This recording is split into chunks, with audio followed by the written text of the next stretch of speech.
この間あった話。前提として私は兄一のことを兄ちゃんと呼んでいるが、兄二のことを名前で呼んでる。で、そのことについて兄二から物申された。お前年上を呼び捨てにするなよ。じゃあなんて呼べばいいんだよ。お兄ちゃんと呼べ。近くで聞いてた母に問いかけると、やっぱお兄ちゃんって呼ばれたいんじゃないの、との返答。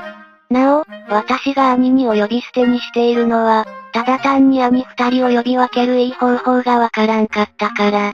子供の頃は名前の最初の一部を取って、よっちゃんみたいな感じで呼んでた。ちなみに今、兄には兄ちゃんと呼ぶと返事率が高い。